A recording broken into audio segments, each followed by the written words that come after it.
Hello दोस्तों, आज हम लोग ट्रिगोनोमेट्री का एक इम्पोर्टेंट फॉर्मूला लाए हैं। इसका नाम है पाइथागोरस थ्योरम।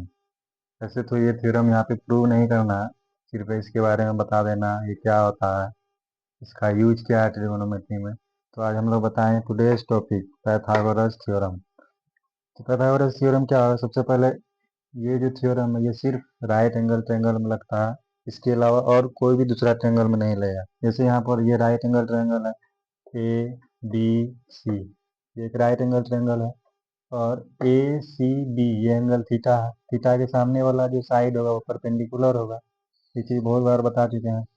और जो सबसे बड़ा साइड होगा वो हाइपोटेनस होगा, जो साइड बच जाएगा वो बेस होगा। अब पाइथागोरस थ्योरम क्या कहता है कि सबसे बड़ा साइड यानी हाइपोटेनस का स्क्वायर बराबर होगा परपेंडिकुलर के स्क्वायर के प्लस बेस के स्क्वायर। मतलब hypotenuse square is equal to sum of perpendicular square and base square. तो एग्जाम्पल के लिए हम लोग ये ट्रायंगल लिखे हैं। ये ट्रायंगल बहुत ही फेमस है। ये triangle 10th 12th NEET physics के फॉर्मूला के लिए भी बहुत ज़्यादा इंपॉर्टेंट है। ये ट्रायंगल तो आप लोग को याद रखना ही है। ये ट्रायंगल में क्या क्या है? ये राइट एंगल ट्रायंगल है तो एक एंगल 90 डिग्री होगा ही, और दूसरा एंगल 37 डिग्री होता है, तीसरा एंगल 53 डिग्री होता है। अब हम लोग जानते हैं जितना बड़ा एंगल होगा वो उतना बड़ा साइड क्रिएट करेगा। जैसे 90 डिग्री वाला एंगल है तो इसके अपोजिट वाला साइड 5 है, यानी सबसे बड़ा एंगल इस ट्रायंगल में 90 है तो सबसे बड़ा साइड भी 5 है। अब ये एंगल 37 डिग्री है, मतलब सबसे छोटा एंगल है तो इसके सामने वाला साइड 37, ये सबसे छोटा साइड है। और ये 53 डिग्री एंगल है, ये मिडिल का है तो 3 और 4 के बीच 5 आता है तो ये भी इसका वैल्यू भी मिडिल में आया 4। मतलब जितना बड़ा साइड जितना बड़ा एंगल होगा उतना बड़ा वो साइड सब्सटेंड करेगा। अब इस ट्रायंगल में क्या है कि 37 डिग्री वाले एंगल के सामने 3 होगा, 53 डिग्री वाले एंगल के सामने 4 होगा, साइड 90 डिग्री वाले के सामने 5 हुआ। ये कहाँ से आया है? तो ये पाइथागोरस थ्योरम से आया है।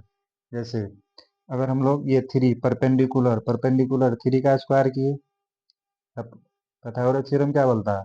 Sum of perpendicular and base is equal to hypotenuse का स्क्वायर।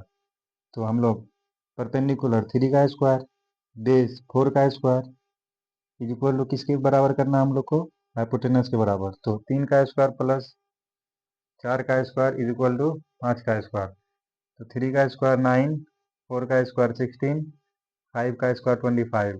अब L H S is equal to R H S हो गया। मतलब ये पाइथागोरस थ्योरम को फुलफिल करता है। उसी तरह एक ट्रायंगल ये भी है, एक साइड 5 होगा, दूसरा 12 होगा, तीसरा 13 होगा।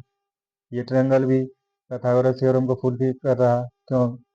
12 का स्क्वायर लिखेंगे, 12 का स्क्वायर 144, 5 का स्क्वायर 25, परपेंडिकुलर और बेस के स्क्वायर को दोनों के स्क्वायर को जोड़ेंगे तो हाइपोटेनस का स्क्वायर आएगा। तो हाइपोटेनस का स्क्वायर कितना होगा? 13 का स्क्वायर। तो जब इस दोनों को जोड़ेंगे तो 169 आएगा, और 13 का स्क्वायर भी 169 होता है। तो ये भी पाइथागोरस थ्योरम को प्रूव करता है। तो पाइथागोरस थ्योरम बहुत ही इंपॉर्टेंट टॉपिक है। इससे रिलेटेड क्वेश्चन भी आता है एग्जाम में, और आगे के लेक्चर में क्वेश्चन भी बताएंगे।